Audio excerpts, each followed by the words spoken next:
The waiting room smelled like antiseptic and dread. Sarah's knee bounced uncontrollably beside me, her fingers twisting the strap of her purse into a tight coil. Across from us, a tired-looking couple clutched a sleeping toddler, their faces hollow with the kind of exhaustion that comes from too many nights in hospital chairs. I wondered if we looked like that now, too. Liam had been in with the cardiologist for nearly an hour. "He's just running more tests," Sarah whispered, as if saying it out loud might jinx us. "It's probably nothing." I nodded, not trusting my voice. The door opened. Dr. Chen's expression told me everything before he even spoke. Sarah's hand found mine, her grip crushing. "We need to talk about Liam's heart." They called it tetralogy of Fallot, a congenital defect, a hole where there shouldn't be. Oxygen-poor blood mixing where it wasn't supposed to. Without surgery, his condition will worsen. Sarah's face was sheet white. "How much?" The doctor hesitated. "With insurance, you're likely looking at significant out-of-pocket costs. Without it," he exhaled. "It's a complicated procedure. We're talking hundreds of thousands." I felt the ground tilt beneath me. We had insurance. The kind that came with my job at the warehouse.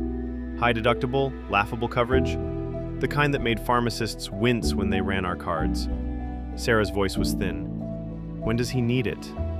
"Soon." The first bill arrived before we even left the hospital. $32,000 just for diagnostics, just for the privilege of knowing our son was dying. Sarah spent nights hunched over her laptop scrolling through medical debt forms, GoFundMe pages, and charity applications. I picked up extra shifts driving the forklift until my vision blurred from exhaustion. We sold anything that wasn't nailed down. My old guitar, Sarah's engagement ring, the TV. It wasn't enough. Liam's lips started turning blue when he cried. The first ER visit cost us $12,000, the second $15,000. Sarah's boss let her go after the third time she called out. "We need reliability," he said, not looking at her. Our savings evaporated. Our credit cards are maxed out. Then came the notice from the landlord. The fight happened at 2 a.m. "We're gonna lose the house." Sarah's voice was raw, her hands shaking as she shoved another stack of bills at me. "I know," I shouted back before immediately regretting it. Liam stirred in his room down the hall. Sarah's face crumpled. "What are we supposed to do?" I didn't have an answer. That night, I sat in my truck outside a payday loan place staring at the paperwork, 287% interest. A ticking time bomb of debt. I signed it anyway. The darkest thought came on a Tuesday. I was sitting in the parking lot of the hospital, staring at my glove compartment. One bullet. Our life insurance had a suicide clause. Double payout if it wasn't an accident. Sarah and Liam would be better off. My phone buzzed. A text from Sarah. "Liam just said, 'Dada,' for the first time. He's waiting for you." I broke down so hard I couldn't breathe. The social worker found us during one of Liam's checkups. "There's a charity," she said gently. "They help families like yours." We didn't dare hope, but the paperwork went through. The interviews, the waiting, and then approved. The surgery took 14 hours. Sarah and I didn't move, didn't eat, didn't speak. When the surgeon finally walked out, his mask pulled down, I braced for the worst.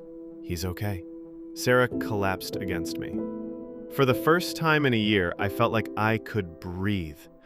Recovery wasn't easy. Liam had a scar now, a jagged line down his tiny chest. We called it his zipper. We were still drowning in debt, still fighting with insurance, still eating rice and beans for the third night in a row. But Liam could run now. Really run. Sarah went back to school, studying to be a nurse. "No one should feel this helpless," she said. I worked nights, came home exhausted. Some days the weight of it all still pressed down until I couldn't move.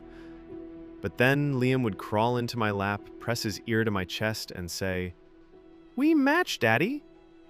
And for now, that was enough.